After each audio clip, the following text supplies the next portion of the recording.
Luton game today. So me and my co-presenter entered slightly late into the building today, so apologies for that. Just as usual, before we go to the introduction and the agenda today, I would like to make the same announcement as per usual, and that is we want to get as much engagement as possible from the viewers and the listeners. So if you do want to engage with us and have a conversation with us, please do call us on 01582 481822. You can also message us on WhatsApp. We'll be reading the live messages on 07779 481822. We are also live as per usual on Facebook and YouTube, so please do dial in and watch and listen to us live today. So I'm joined in the studio today with my co-host as usual, Haroon. How are you doing, Haroon? Assalamu alaikum wa rahmatullahi wa barakatuh. Very nice to be back. Had a busy Christmas period. My car actually broke down, so I'm currently driving a courtesy car at the moment. Oh no! Oh, that's a shame. Rough time in Bradford, you know. When did you get back to Luton?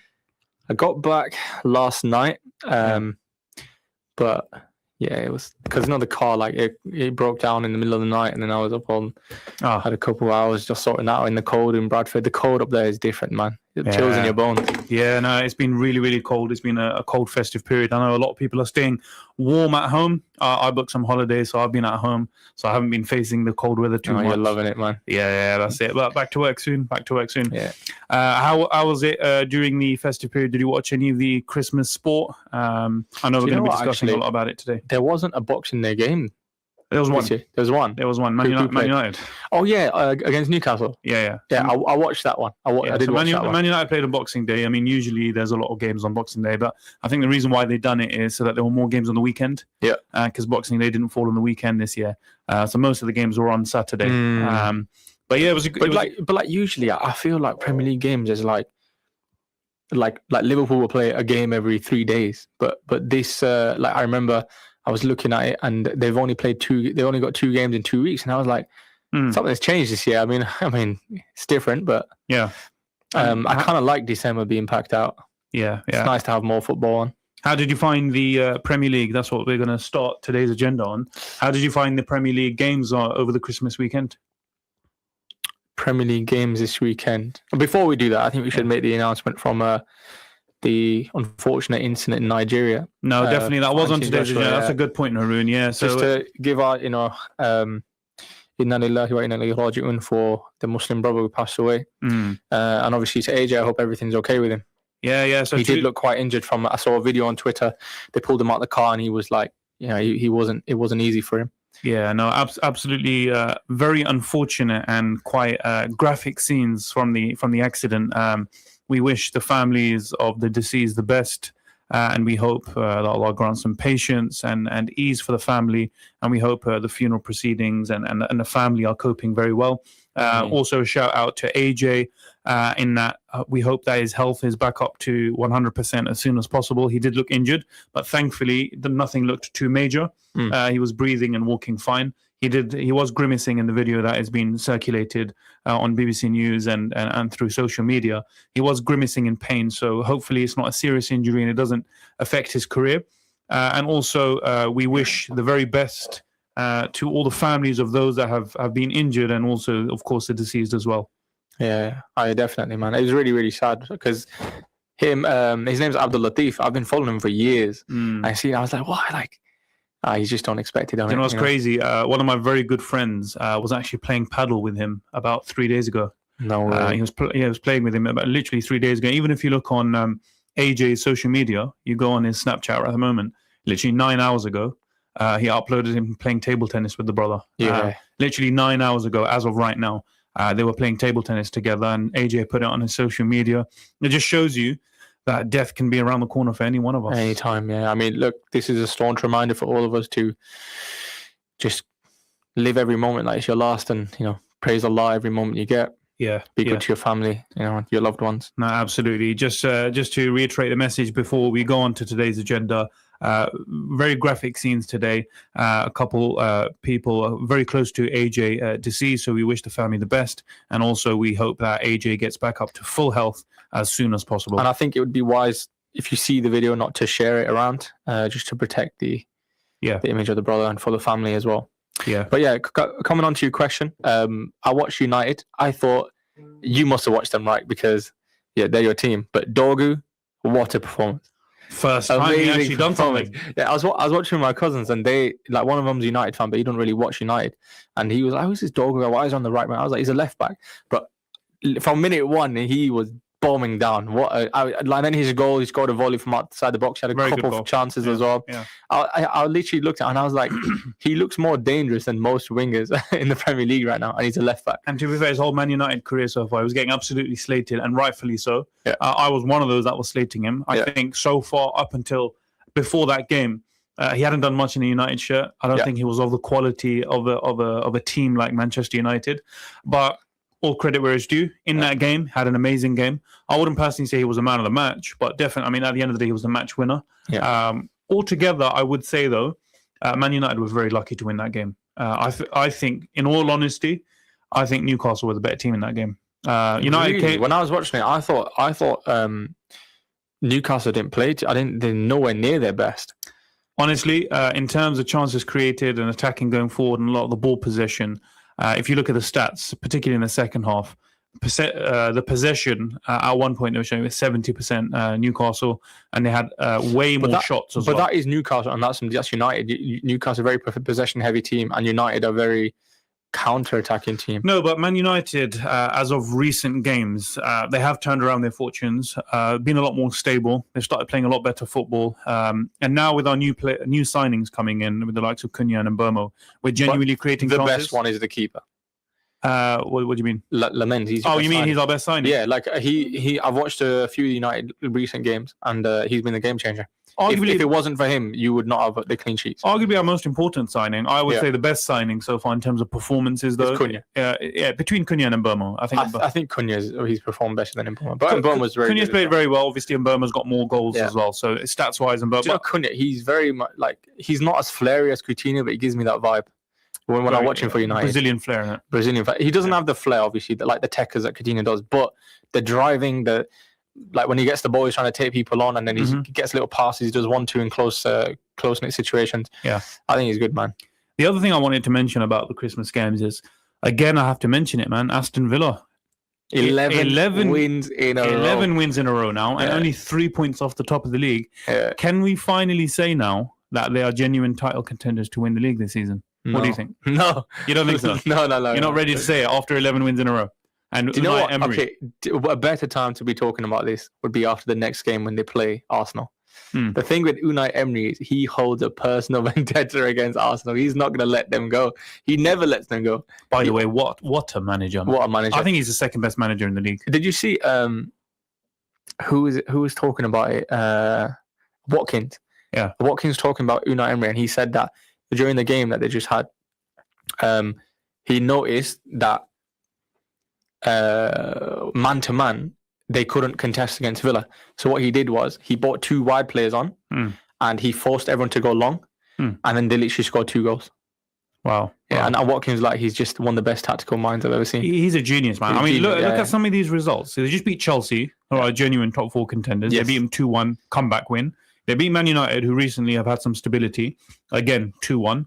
They're beating West Ham. They beat Arsenal recently 2-1. They're beating big teams. They're not just beating anyone. 11 wins in a row, and they've beaten 3 of the top 5 teams in the last few games. Crazy. I mean, Unai Emery, all credit goes to him. I mean, who would have thought they would have backed up last season? And let's not forget that he's got rid of a lot of his star players. Like, for example, last few seasons, he got rid of Douglas Luiz, who is one of his star players.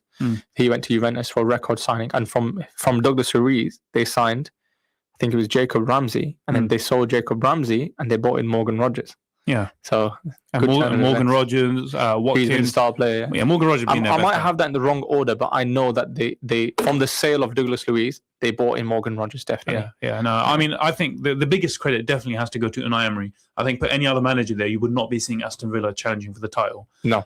What a manager. But yeah, another shout out to Aston Villa. Let us know, guys. Speak with us, message us on Facebook and YouTube, or on WhatsApp on 07779 481822. Do you think Aston Villa are genuine title contenders, or do you think this is only temporary? and in the new year, you'll see them go down. I mean, ultimately, though, I think top 4 is very, very realistic for them. If you do want to have a conversation with us, you can call us and speak with us live in the studio on 01582 481822. So we've mentioned a little about the Christmas games.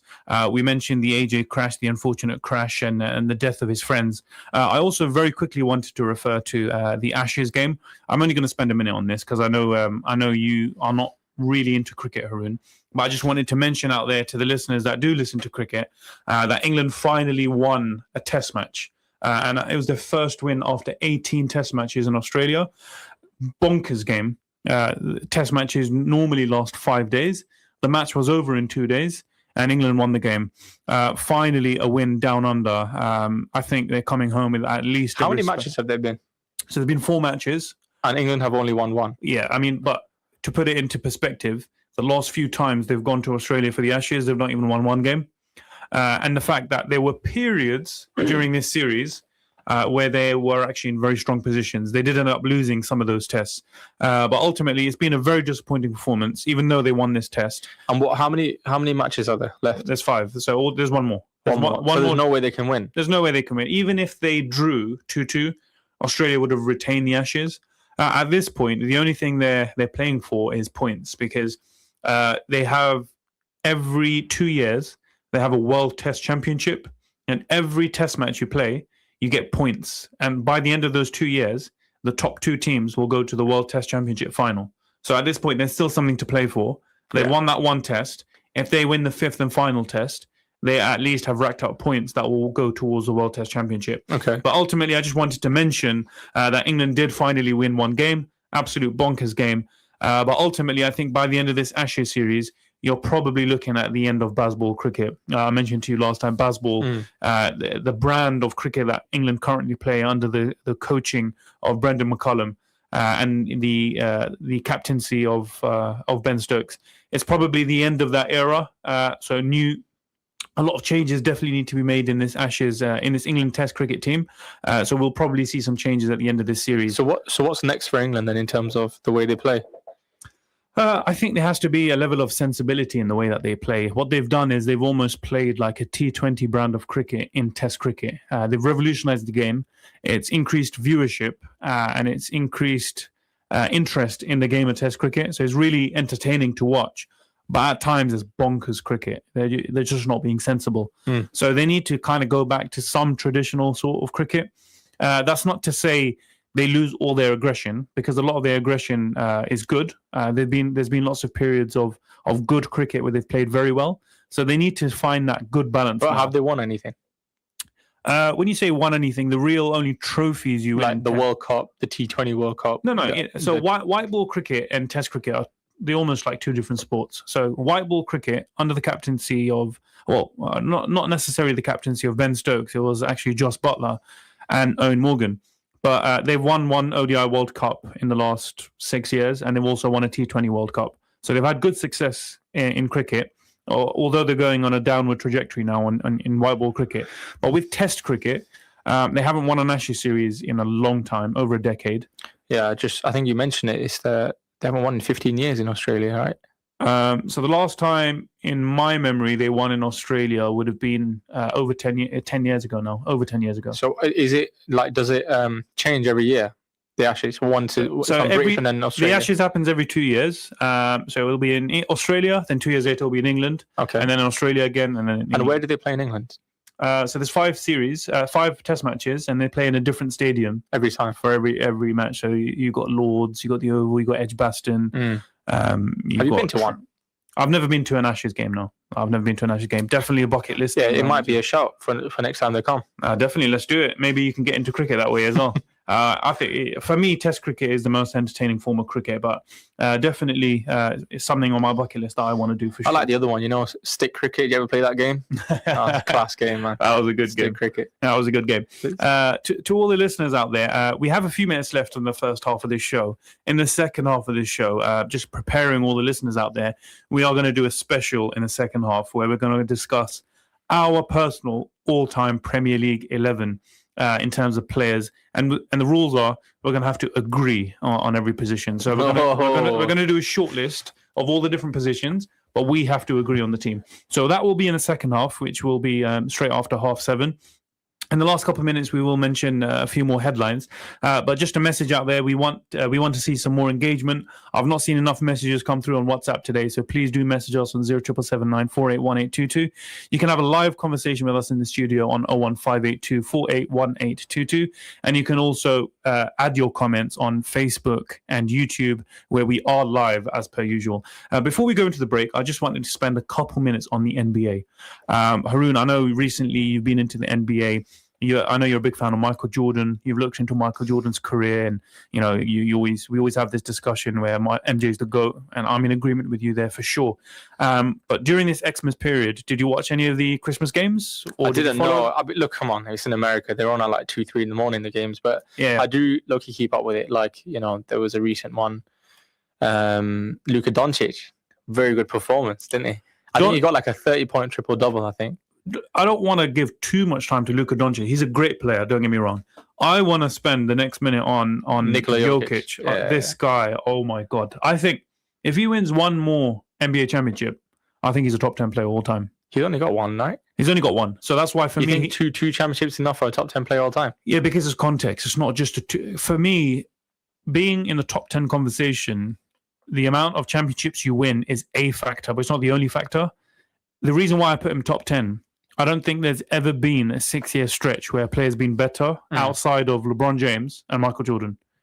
After LeBron James and Michael Jordan, I've not seen a player be that good and that dominant over a 6-year period. The reason why I say that, in this decade, he's leading the league in points, rebounds, assists, and steals. He's done that for the last decade, right? For this decade, he's leading in those 4 categories. That's unheard of. There's also a category called PER, Player Efficiency Rating. Player Efficiency Rating, yeah. I know. It's one of the top advanced stats, right? They basically use one stat to say how good you are, basically. How good you are, yeah. They get everything. Jordan's got the highest in history, I know that. No. For sure. So now it's Jokic. Get out of it. Jokic has the highest PER of all time. Ooh. So that stat alone tells you how dominant he is. I'm going to search this because I don't believe it. There's also some advanced stats like plus minus. So box plus minus. Box plus minus. So when you're on the court, are your team overall winning or losing? He's got the highest plus minus of all time as well this season. He's also got the highest PER of all time this season. Recently in the Christmas game, he was the first player in NBA history to get 50 points, 15 assists, and 15 rebounds in one game. So unbelievable. He's averaging a 30-point triple-double on 60% shooting, 40% from the three, and 80% from... You know what I love about him? He just doesn't care. Yeah. Join us after the break. We'll speak a little bit more about the Premier League. See you after the break. This program will continue after the break. Continue listening to Inspire FM. Inspire FM. Inspire 105.1 FM.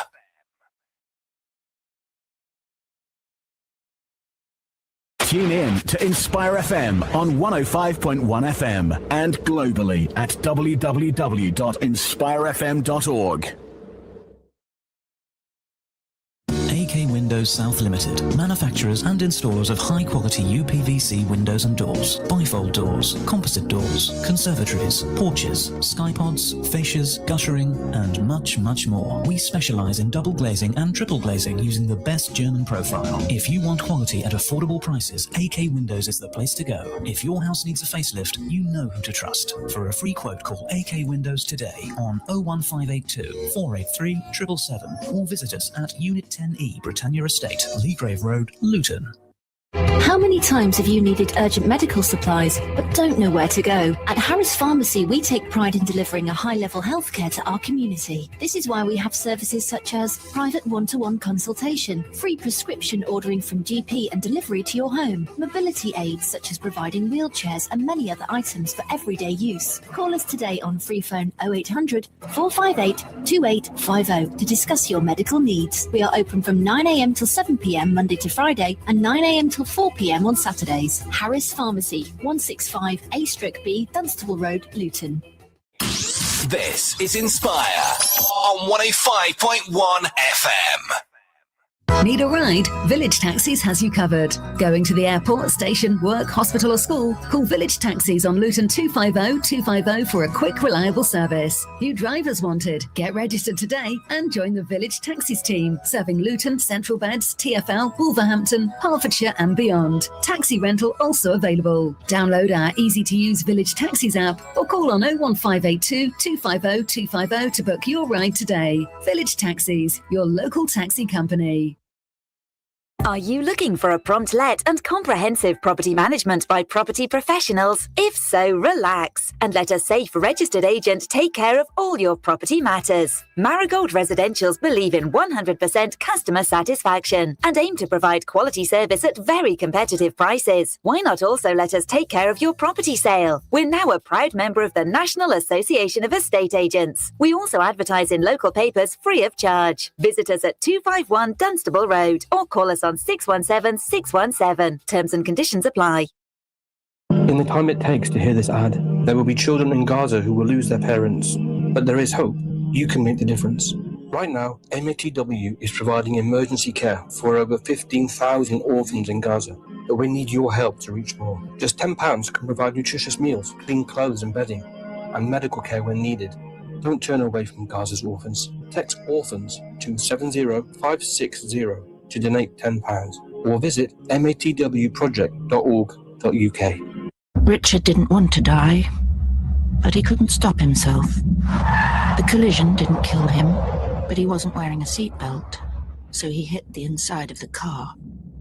That didn't kill him either, but his internal organs carried on travelling until they hit his rib cage, and his lungs were punctured, and the main artery from his heart was torn. And that's what killed Richard.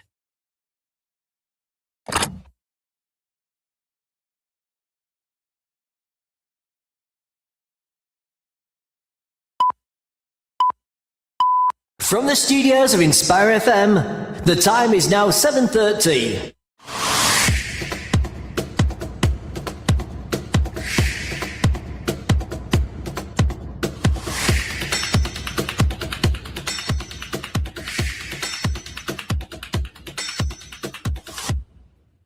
Hello and together we pray. Apologies for that. Hello and welcome back to the second half of Sportscast. We are live in the studio today, myself and Haroon. We do have some live comments that have come through on our live stream, so I just wanted to give a shout out to Amir Bobby Behlim, who said they got every right to go for it, and he's talking about Aston Villa here. This season is a bit like the Leicester and Tottenham season, the underdog season. Amir, I know you're referring to the 2016 season when Leicester perhaps had the greatest achievement of all time in sports, in my opinion, when Leicester won the Premier League. It could be like that season. You know what, Amir? I really hope it is. I'm rooting for Aston Villa personally. I'm a Man United fan, so I don't want City to win because it's almost become like the Bundesliga when City always win. I don't want Arsenal to win because I hate Arsenal fans.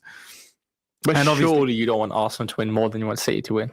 No, I said I don't want Arsenal to win. Yeah, but it's more than you want in City to win, right? Like, no, I'd rather have City win. Yeah, I'd rather have City win. Yeah, I'd rather have City win because it doesn't matter. Yeah, because they've already won anyway. So they already won. Yeah. So I don't want Arsenal to win because it's just their fans really bug me. But for Aston Villa, if they win, I'm personally rooting for them. What about you, Haroon? Of course, man. Look, I've got a lot of family in Birmingham, and one of my close cousins, he lives nearly at the Villa Stadium, more or less. Yeah. So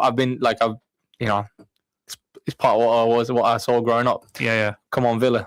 Yeah, and for me, it's gonna really. What's their saying? Up the villains, right? The villains. That's what they call themselves. I'm not sure, to be honest. I'm not sure what their slogan is, but I'm all for underdogs, and I think Unai Emery is going to put him in a case for literally being a Hall of Fame manager. I don't really follow Hall of Fame in the Premier League. Hall of Fame for me is more of like an American thing. When I look at basketball Hall of Fame, the Mount Rushmore, it's kind of seeping into like English media now. It is. You must have seen it. So I've never really seen a Premier League Hall of Fame, but wherever it is, if Unai Emery ended up winning the league, I think he's in there for sure. What a manager! Yeah.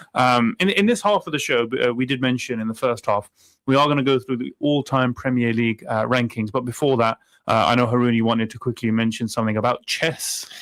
Yeah. So I don't know if anyone out there is likes chess, grew up playing chess, watches chess, but just wanted to mention that congratulations to Magnus Carlsen. He won his 19th World Championship, the World Rapid Championship, which was in Abu Dhabi. And he did it in style. He won I think he won 5 games in a row, which is very hard at that level. But wow. He's got 19 World Championships. The next person is Garry Kasparov, who's only got 11. So he's just dominating the competition. Far and away the greatest of all time. The thing is, really difficult, man. I think he is. But Garry Kasparov's chess is, when you watch it, it's almost like angelic. It's really, really good. But again, it's whether you consider chess a sport or not. Nah, for me, I don't consider it a sport. There's no athleticism. No. Come on, I mean, for me, it's a game. I don't take chess. It's a sport. Yeah, no. Obviously, in terms of athletic ability, no. But intellect is. Yeah, intellect-wise, yes. Yeah. No, I get you. Personally, I think. I mean, is it a sport? I don't know. I have no idea. Yeah, I mean, regardless, it's talent, isn't it? Talent, I mean, they say it's one of the most difficult games in the world, and there's so many combinations. There's more billionaires than there are chess grandmasters in the world. There you go. So, I mean, it's easy to become a billionaire statistically. I've not played chess too much. I play the game, the chess.com game. Yeah. I'm no good at it. I'll be honest. I probably lose as many as I win.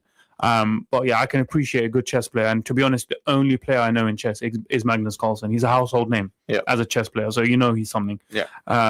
So we are going to go into the all-time Premier League 11 now. Just before we start, it'll be great to get some engagement from the listeners so we can hear your thoughts on what you think is your all-time Premier League 11. Are you agreeing with our choices as we go along? So if you do want to engage with us, you can call us on 01582 481822. You can message us on WhatsApp on 07779 481822, or we will read your messages live on Facebook and YouTube. So without further ado, let's get the ball rolling. The way I want to do this, Haroon, is I'm going to do a short list of players for every position, and then we have to agree a position. I will say we did discuss beforehand that we agreed that the formation would be 4-3-3. 4-3-3. I think in the history of the Premier League, 4-4-2 was probably the most predominant formation used. Boring, man. Yeah, and the game has changed. I think across the whole world now, 4-3-3 is probably the most agreed upon formation. Yeah. So, as per recent history of the game, we are going with 4-3-3. So what I'll do is I'll give a short list for every position. If you do want to give any honourable mentions or any names I may have missed out, you feel free to just give a shout of any player I may have missed out. But let's start with the goalkeeper.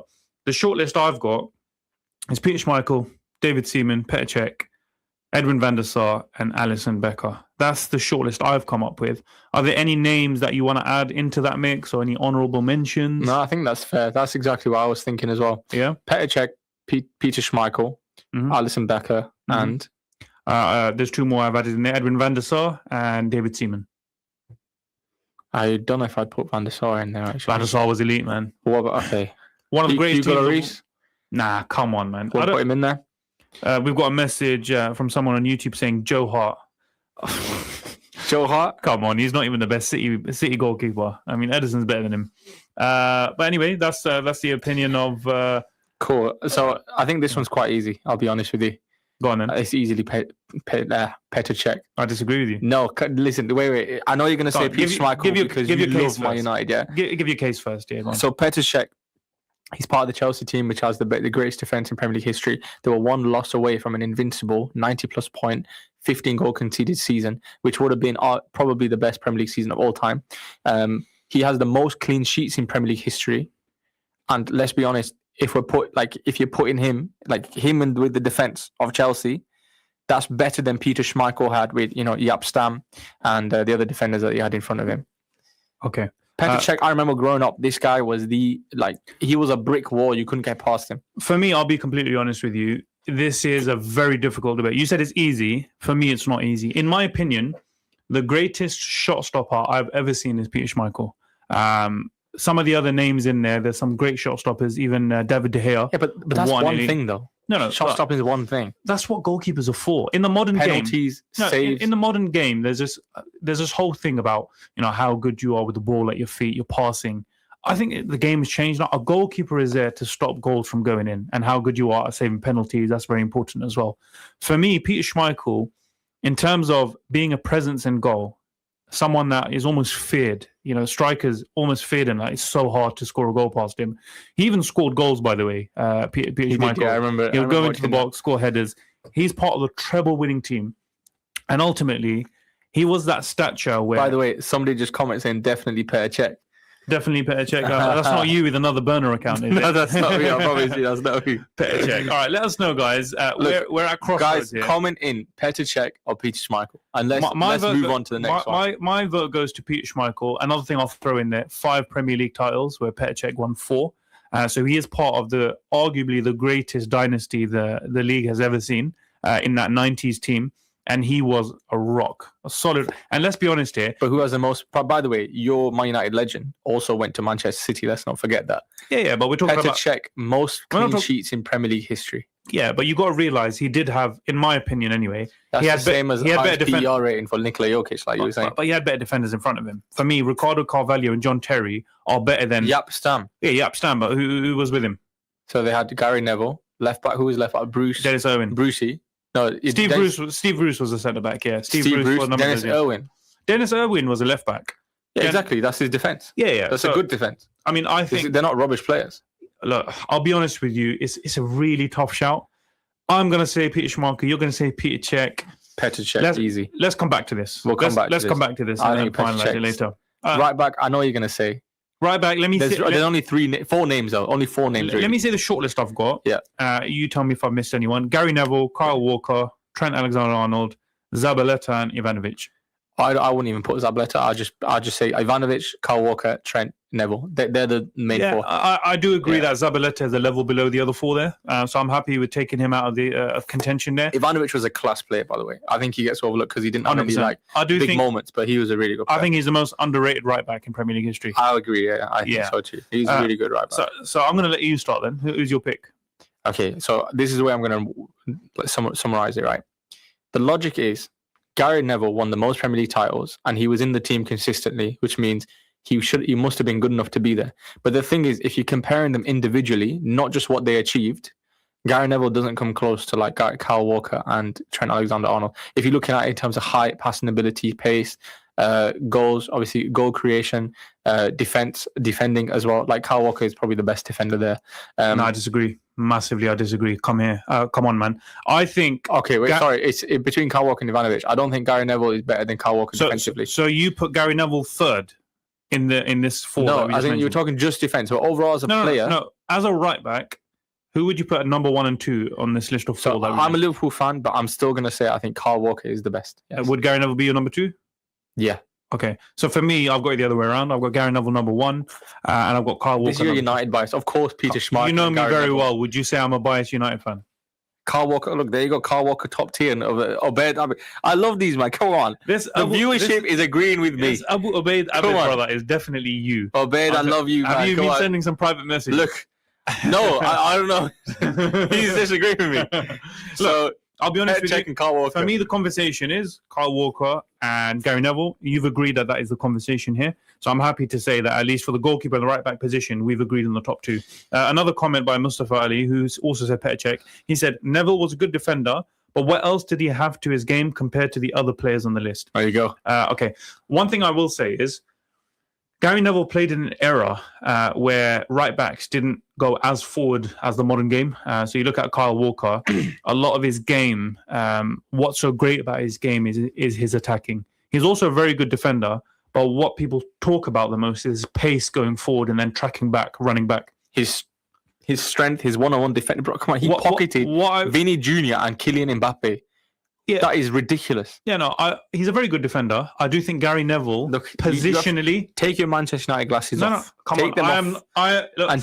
For those of you that have listened to my takes, I am probably the least biased Man United fan. But yeah, your first 2 picks are United players. Yeah. Man United are the greatest team in Premier League history. They're going to have a lot of players here.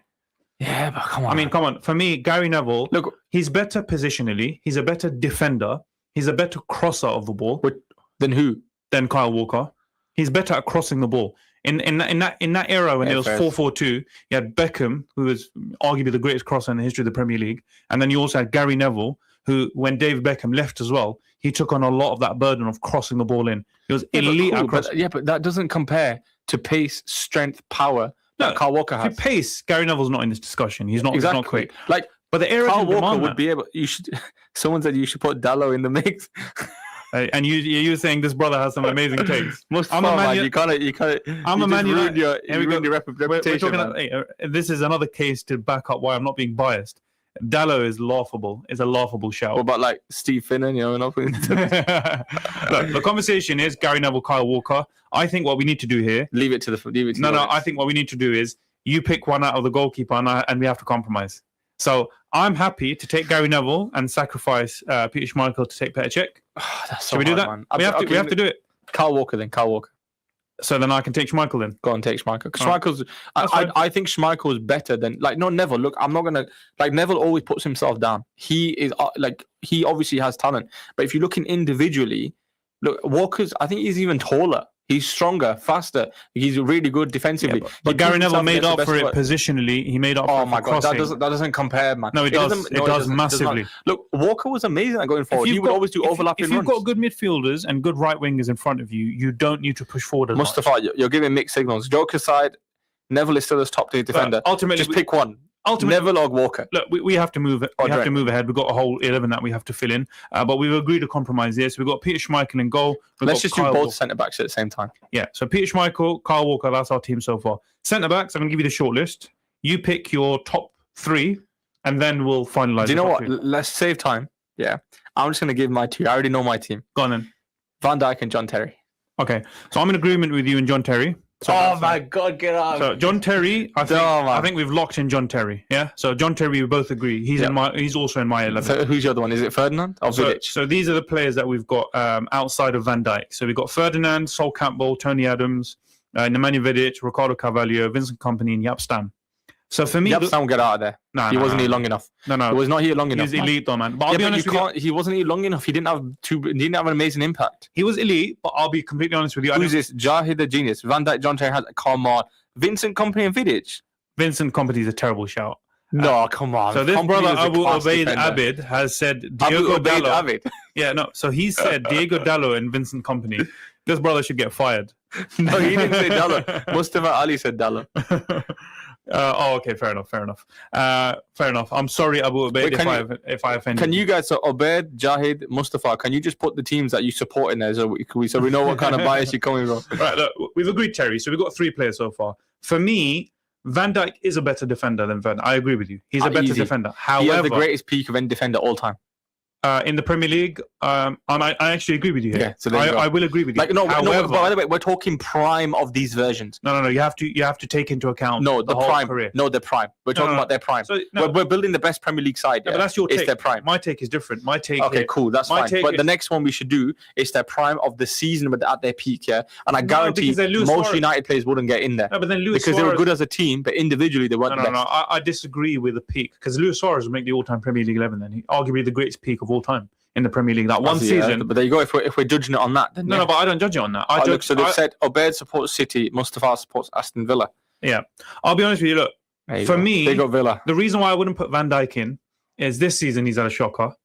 For one season, he's not going to put him in. Ferdinand had plenty of shockers, man. Ferdinand was getting bodied, ankles broken by Fernando Torres and Darren Bent. No, Ferdinand by Darren Bent. Darren Bent was spinning Ferdinand. Ferdinand did not have shocking seasons. Yes, Ferdinand he did. Had longevity. Ferdinand also went to QPR. Terrible time there. He wasn't even too good in Leeds. Also, you can't count his QPR years. Well, then but you're saying Van Dijk had a bad season this season. Yeah, but he's in his prime right now. So he's had a bad season. No, his prime is 2019. Well, that's a very short prime then, isn't it? He's got a 5-year prime. We're talking peak year. 2019. For me, 5 years does not equate to what Ferdinand done in the league. 10-year. Are you looking at the comments right now, Mustafa?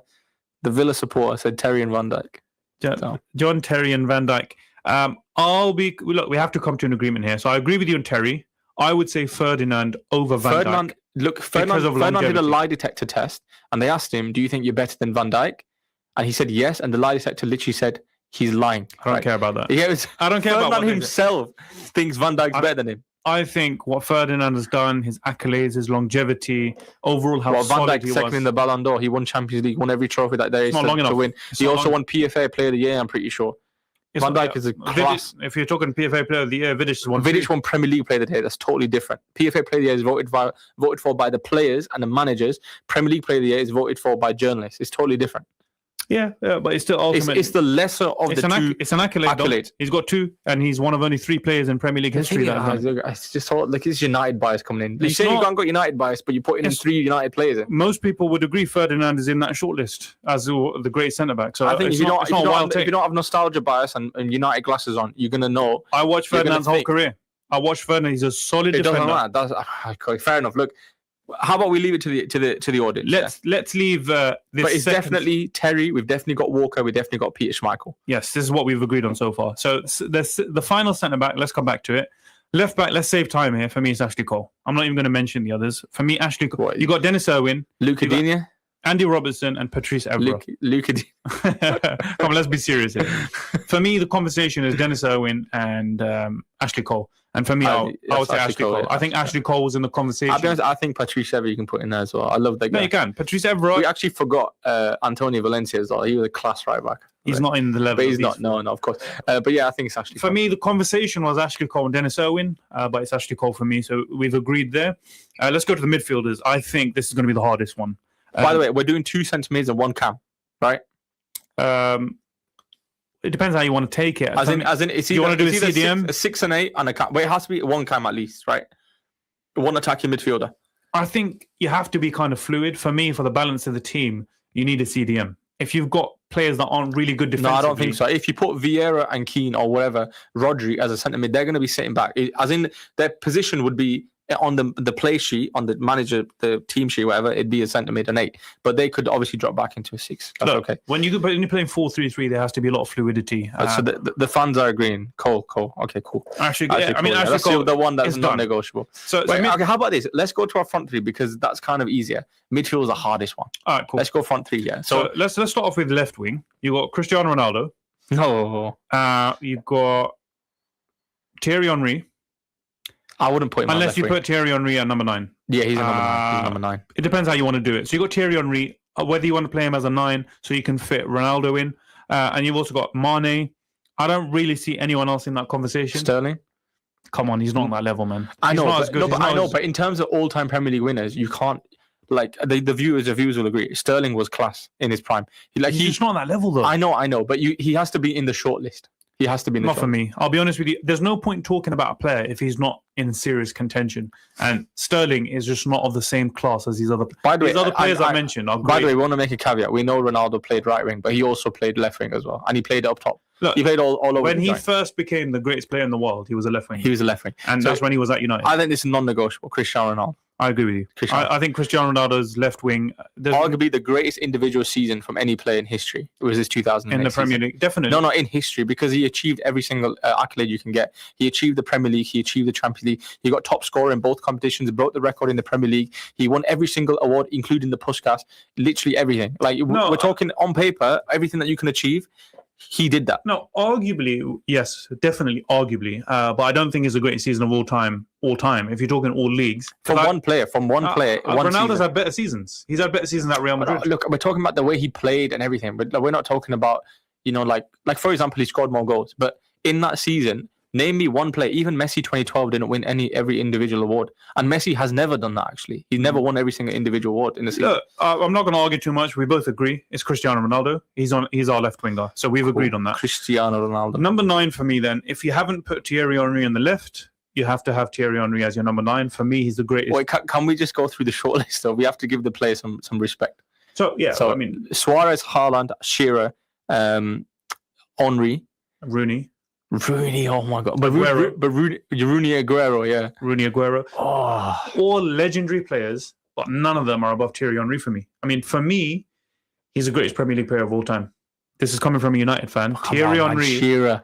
Nah, man. Shearer was class, Shearer's got the numbers, but he doesn't have that technical ability that a Rooney or an Aguero. Do you need it when you're slapping in them that many goals?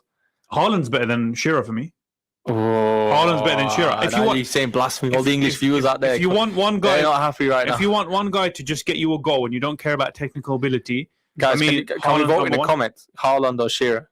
Who's better as a 9? Like just finishing, scoring, all that kind of stuff. It's Haaland. But I'll be honest with you, none of these guys, because look, you have to take into account accolades, skill, and also longevity. And if you combine all those things, it has to be Thierry Henry. Arguably the greatest individual season. Personally, I think Thierry Henry sits down at the table for the all-time greats. Yeah, like we're talking forwards, like he's on that.